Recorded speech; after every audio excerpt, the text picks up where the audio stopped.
I had a flat tire on the 4230 the other day out in the field.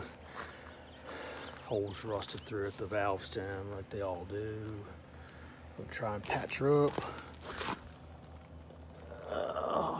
So I've beat on it with the air chisel, knocked the scale off, ground it down with the flapper wheel.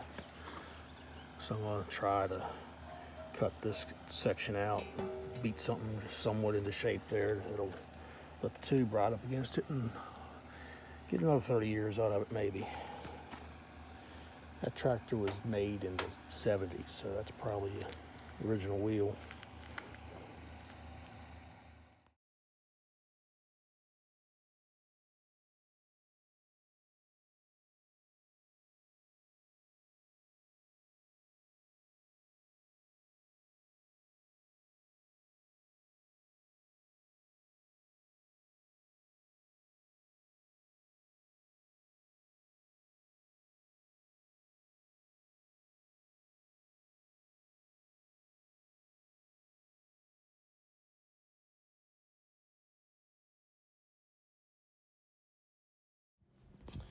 Alright, I got the hole drilled, 5/8 hole, a little paint around it.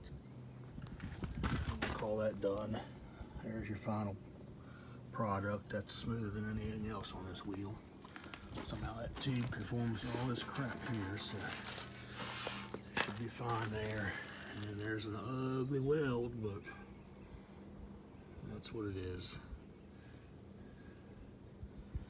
I can weld okay sometimes. This was not one of them.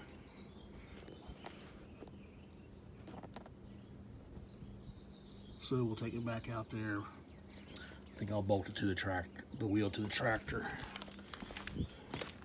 Mount the tire, tubes in the truck there, and air her up. Back at it.